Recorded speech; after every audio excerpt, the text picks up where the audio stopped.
In the previous video, we have completed the exchange of respiratory gases, and now in this video हम discuss करेंगे transport of respiratory gases. तो हमें पता है कि कितने transport of respiratory gases, first one is oxygen and second one is carbon dioxide. तो उसमें से first will discuss the transport of O2। क्या लर्न करेंगे? Transport of O2, how oxygen is transported.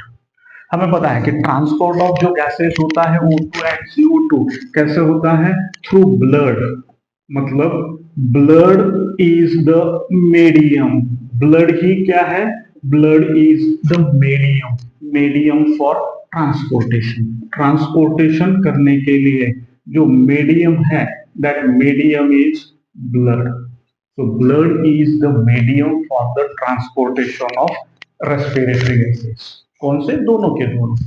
उसमें से फर्स्ट हम लर्न करेंगे transport of O2। तो उसका first point, near about 97% of oxygen जो होता है इज ट्रांसपोर्टेड। कैसे होता है? Is transported by RBCs. RBC से ट्रांसपोर्ट होता है। आरबीसीज कहाँ होती है? आरबीसीज प्रेजेंट इन ब्लड, जो ब्लड में होती है, present in blood. That is first point, right. Whereas कितना बचा है? तो 3% ऑफ O2 इज ट्रांसपोर्टेड। कैसे ट्रांसपोर्ट होता है? Is transported in dissolved state through plasma. In dissolved state through plasma, right. So 97% by RBCs and 7% in dissolved state through plasma। RBC blood में as a form element होती है and plasma blood का part, right. So this is. अब देखो, ये जो transport होता है O2 कहां से कहां होता है? That transport of O2 is from alveoli to tissue through oxygenated blood। This is important, this is what the route। उसमें से 97 by RBC and 3% by in dissolved state through the plasma alveoli to tissue। अब देखो, ये जो first है RBC, तो कैसे होता है? तो दैट इज फर्स्ट कि जो RBC में, इन RBC there is a presence of hemoglobin। So oxygen combined with hemoglobin, किससे कंबाइन होता है? हीमोग्लोबिन। एंड क्या प्रोड्यूस करता है? And form oxy haemoglobin. क्या प्रोड्यूस करता है? Oxy haemoglobin. This is important.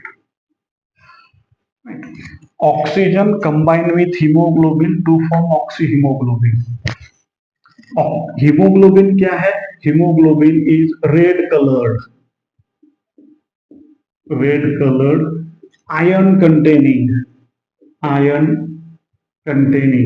red colored iron containing pigment है। Red colour iron containing pigment है। एंड हमें ये भी पता है कि 1 मॉलिक्यूल ऑफ हीमोग्लोबिन, कितना? 1 मॉलिक्यूल ऑफ हीमोग्लोबिन कैरी, कितना कैरी करता है? Carry 4 oxygen molecule. एक हीमोग्लोबिन मॉलिक्यूल 4 ऑक्सीजन को ट्रांसपोर्ट करके लेके जाता है एज अ ऑक्सी हीमोग्लोबिन। अब ये जो एसोसिएशन होता है ऑक्सीजन एंड हीमोग्लोबिन का बाइंडिंग, ऑक्सीजन एंड हीमोग्लोबिन का जो बाइंडिंग है उसे ही हम कहते हैं एसोसिएशन। उसे ही हम, दूसरा words we called it as association. अब ये जो एसोसिएशन होता है, association takes place at alveolar level. कहाँ होता है? It takes place at alveolar level. And this binding of oxygen with hemoglobin is primarily related, किससे रिलेट होती है? इज प्राइमरली रिलेटेड टू, और दो ऐसे कौन से फैक्टर्स है जो ऑक्सीजन एंड हीमोग्लोबिन के बाइंडिंग को फेवर करते हैं? So in other word we be called it as a favourable favourable factors. किसके लिए? Favourable factors for the association association of oxygen and haemoglobin to form oxyhaemoglobin. कौन से factors favourable है? और फेवरेबल फैक्टर्स, और you may called it as a favourable conditions, right? कहाँ होता है? अल्वियोलर लेवल पे। तो नंबर वन, कौन से फेवरेबल फैक्टर है? Number one, high PO2, partial pressure of O2 should be high. Second, less PCO2, partial pressure of carbon dioxide should be less. Then lesser hydrogen ion concentration, hydrogen ion का concentration कम होना चाहिए, and less temperature और laser temperature और low temperature. These are the four factors which are responsible for the binding of oxygen with hemoglobin. इसलिए मैंने कहा कि favorable conditions for the association और binding, ये सब होता है अल्वियोलाई में, बिकॉज एट अल्वियोलाई PO2 ज्यादा होता है, PCO2 कम होता है, इसलिए दिस बाइंडिंग रिजल्ट, राइट? अब यही ऑक्सीहीमोग्लोबिन जब टिश्यू के पास जाता है, यही oxyhaemoglobin when reach to the tissue at tissue level, at tissue level क्या होता है? जैसे कि यहां पे मैं ड्रॉ करता हूं, this is blood vessels and इसके नीचे है टिश्यू। तो क्या होता है कि ऑक्सीहीमोग्लोबिन में से ऑक्सीजन टिश्यू के अंदर आता है एंड हीमोग्लोबिन वही रहता है, राइट? सो यहां पे है dissociation of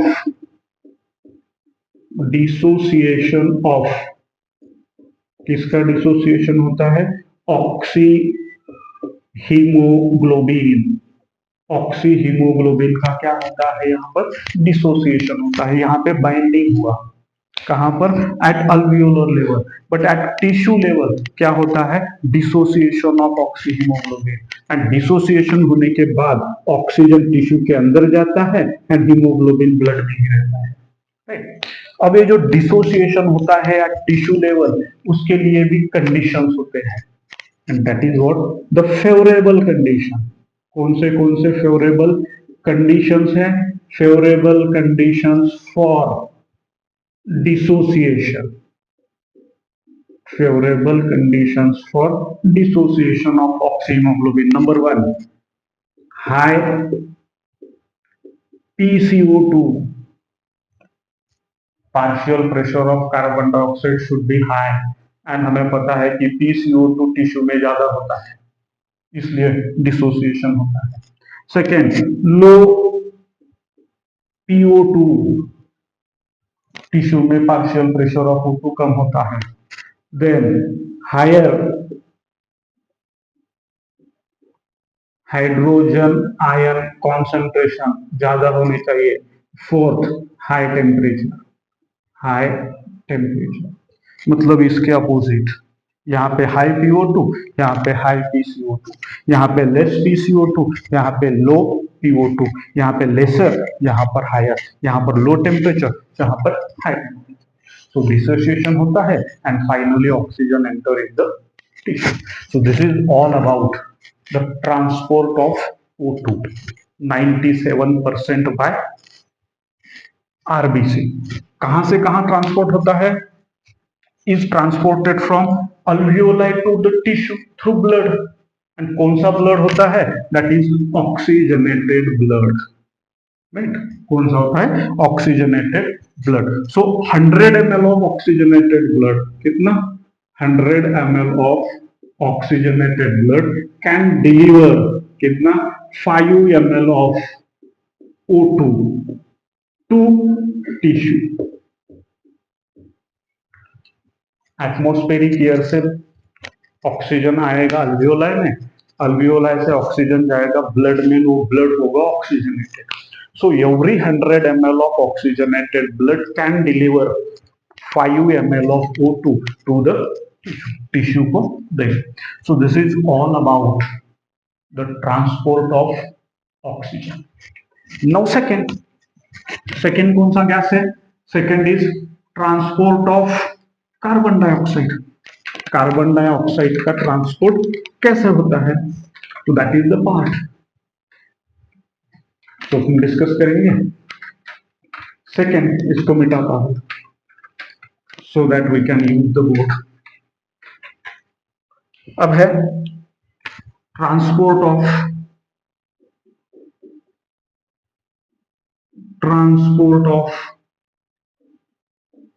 carbon dioxide.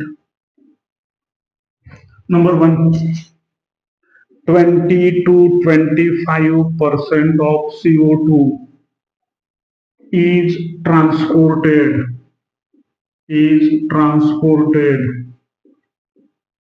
by RBCs। कितना?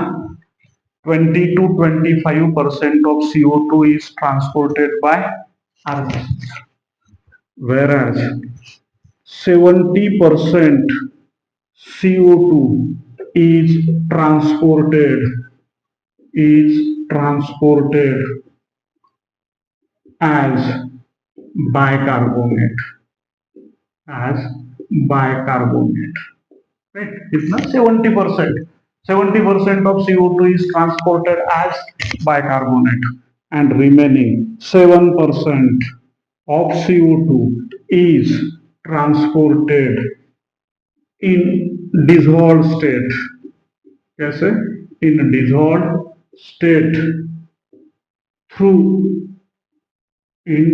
state through plasma। so very clear, right? 20 to 25% of CO2 is transported by RBC, 70% CO2 is transported as a bicarbonate, and 7% CO2 is transported in dissolved state through plasma। तो उसमें से will discuss the first one through RBC, right? तो carbon dioxide और ये सब कहाँ होता है? This is takes place from tissue to through blood to alveoli, right? That is exactly in opposite direction. Oxygen from alveoli to tissue and CO2 from tissue to alveoli। alveoli से oxygen and tissue से alveoli CO2, right? अब क्या है? CO2 plus haemoglobin first binding takes place and produce carb amino hemoglobin। क्या produce करेगा? Carb amino haemoglobin. Oxygen and haemoglobin होता तो oxy haemoglobin produce होता। यहां पर CO2 एंड हीमोग्लोबिन तो कार्ब अमाइनो हीमोग्लोबिन कितना? तो 20 to 25%। एंड दिस बाइंडिंग, ये जो बाइंडिंग है CO2 एंड हीमोग्लोबिन की जो बाइंडिंग है, this binding is related to दो factors, PCO2 and PO2, PCO2 and PO2। अब देखो क्या होता है कि CO2 से ब्लड में तो वहां पे PCO2, so PCO2 in tissue क्या है, हायर है 45। PO2 इन टिश्यू कितना है 40। सो PCO2 should be high. When PCO2 is high, the binding takes place, binding between CO2 and hemoglobin and form carbamino hemoglobin. That is the first, right? So this association is related to the PO2 and PCO2, higher PCO2 and low PO2, and higher PCO2 कहाँ होता है तो tissue में, इसलिए this binding takes place. That is the first. Now second क्या है, second is as a bicarbonate, कितना, तो 70% CO2 is transported as a bicarbonate. अब बाइकार्बोनेट करके आरबीसी में, RBC have carbonic anhydrase enzyme, in higher concentration, in higher concentration। RBC जो blood के अंदर, आरबीसी जो ब्लड के अंदर होते हैं, and RBC how the carbonic anhydrase नाम का एंजाइम हायर कॉन्सेंट्रेशन में प्रेजेंट होता है। जैसे ही टिश्यू से CO2 ब्लड के अंदर जाता है तो आरबीसी में carbonic anhydrase which catalyse the reaction, कैसे, CO2 प्लस H2O and they produced H2CO3। Enzyme कौन सा, enzyme is carbonic, carbonic anhydrase, enzyme is carbonic anhydrase. And फिर H2CO3 जो होगा that is once again the same enzyme carbonic anhydrase, क्या produce करेगा, HCO3 negative, HCO3 negative plus H positive and this is bicarbonate. ये क्या है, bicarbonate.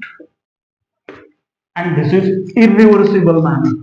जब tissue blood में जाएगा, टिश्यू से CO2 ब्लड में जाएगा तो इन दिस डायरेक्शन से रिएक्शंस होगी। एंड जब ये bicarbonate, this bicarbonate when reaches to the alveoli, alveoli के पास अगर जाता है ये बाइकार्बोनेट तो reaction takes place in opposite direction and finally CO2 is produced and that CO2 is entered it into the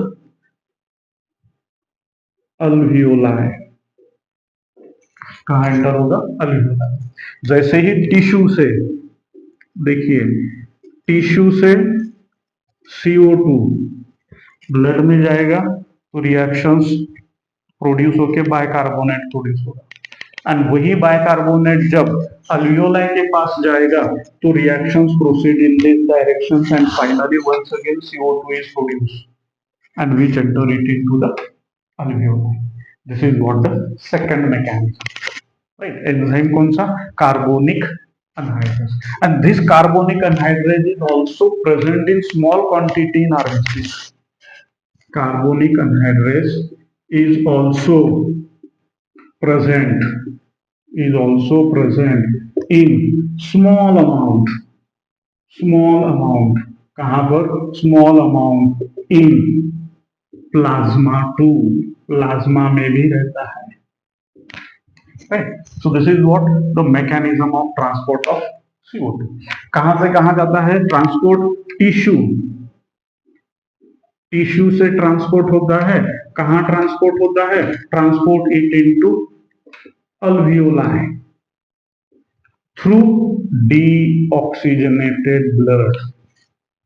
अब every 100 ml of deoxygenated blood can deliver, कितना देता है, can deliver 4 ml of CO2 to alveoli। कितना, every 100 ml of deoxygenated blood alveoli को 4 ml of CO2 देता है, और उसके पहले कहा कि every 100 ml of oxygenated blood tissue को 5 ml ऑफ ऑक्सीजन देता है, right. So this is all about the mechanism of transport of respiratory gases, transport of oxygen and transport of CO2. In the next video, we'll discuss the oxygen dissociation curve.